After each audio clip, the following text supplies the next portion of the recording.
Transport of substances in plant, class 7th, chapter 11. How do plants get what they need? What do plants need for healthy growth? First, we study this. For healthy growth, plants need minerals, water, sunlight, oxygen for respiration, carbon dioxide for photosynthesis. Now, where do plants get this nutrient?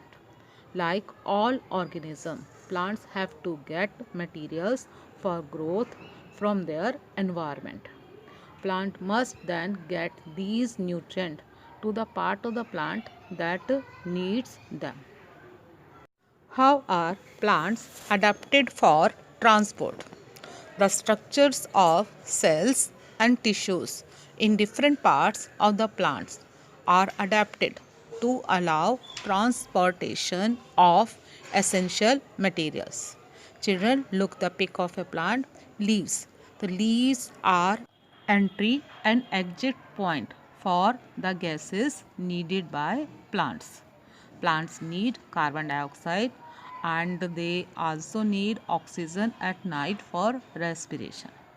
Now, stems connect the roots to the leaves, flowers, and fruits. They contain cells specially adapted for transportation of water, minerals, and sugar. Roots.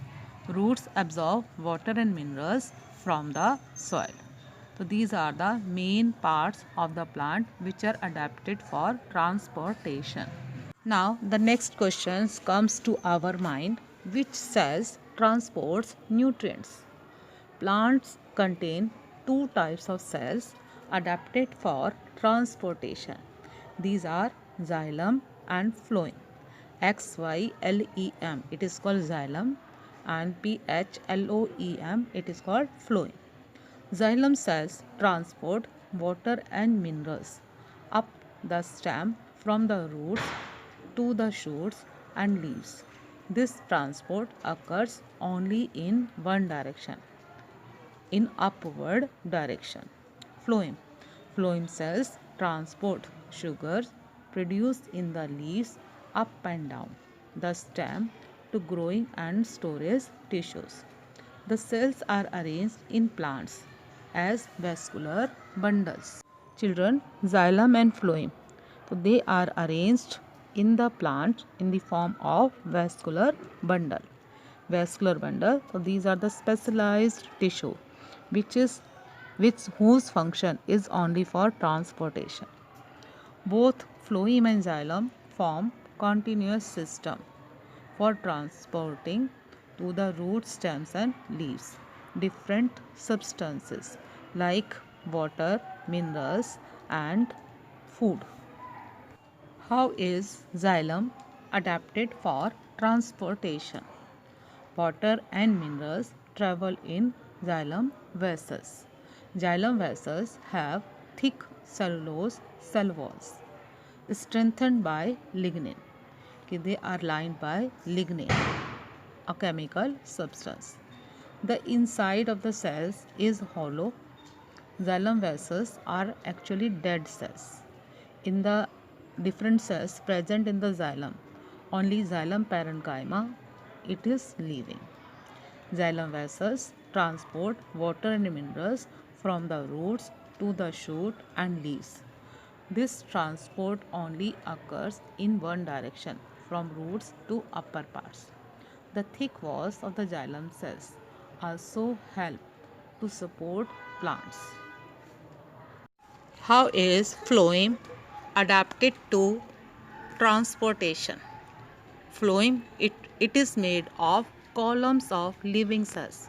Xylem is made up of dead cells, but phloem it is made up of living cells. All cells are living except phloem fiber.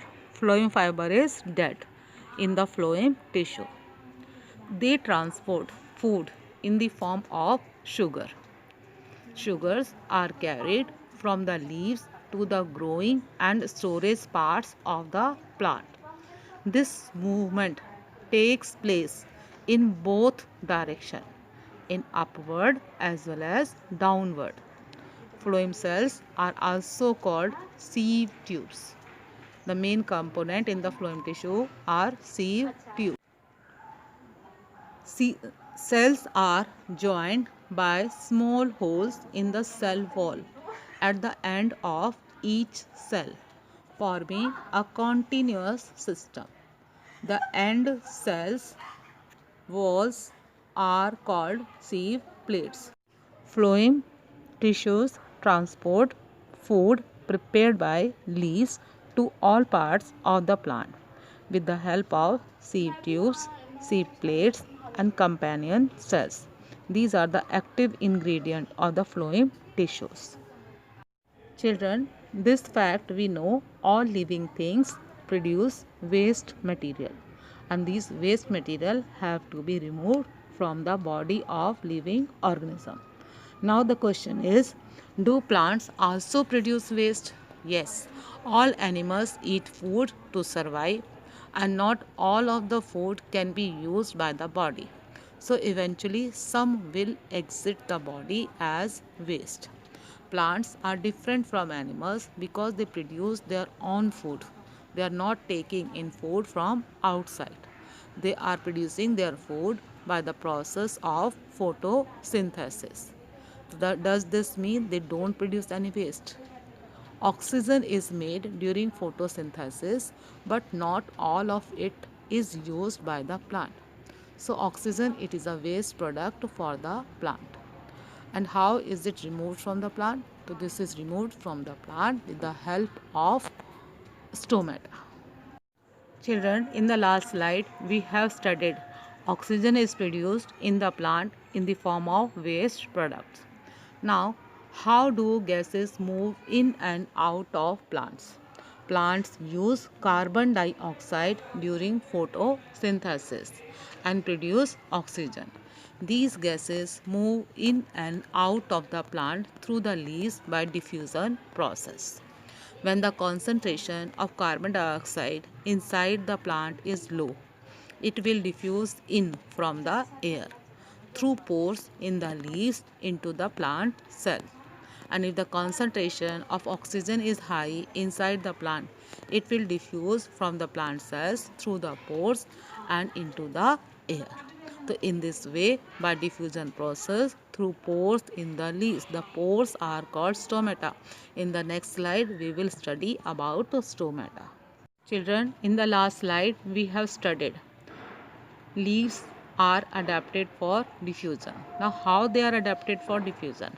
The diffusion of gases occurs in the leaves. They are adapted for this function in the following ways. Leaves are thin. This decreases the distance gases have to travel between the air and the cells. Next point is there are air spaces between cells. You can see this is the section of a leaf.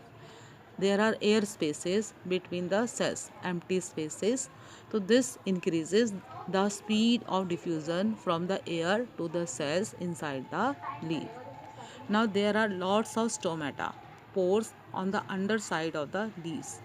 These let gases in and out. Childrens, you can see in the pic, in the epidermal cell, some space is there. Some holes are there. These holes are called stomata, which are guarded by guard cells. Now, the next question is, what are stomata? On the underside of the leaves are small holes or pores are present. These are called stomata. A single hole is called a stoma. Each stoma is guarded by two guard cells which control the opening and closing of the stoma. When carbon dioxide levels are low inside the plant, the guard cells gain water and become turgid. They curve out, opening the stoma and allow gases in and out. Water also evaporates through stomata. High carbon dioxide level cause the guard cells to lose water, closing the stoma. What would happen if the stomata were permanently open? How do tall trees get enough water? Redwoods Children, this is the tallest species of tree in the world. You can see from the pic. The tallest redwood ever measured was 120-meter tall. 120-meter tall. So that is 6 times the height of the angel of the north. How does a plant this size get water from its root to the branches at the top? The water will travel up the stem or trunk of the tree. Okay. Children, next slide. This is about transpiration. Transpiration, this is the loss of water by evaporation from plants. Plants lose water when they open the stomata in the leaves to let in carbon dioxide. Water always moves from an area of high concentration to an area of low concentration. And this movement of water, this is a type of diffusion and it is called osmosis. Osmosis means this is the movement of water from its high concentration to low concentration. Now air around the plant usually contain less water than the cells of the plant. So water evaporate into the air.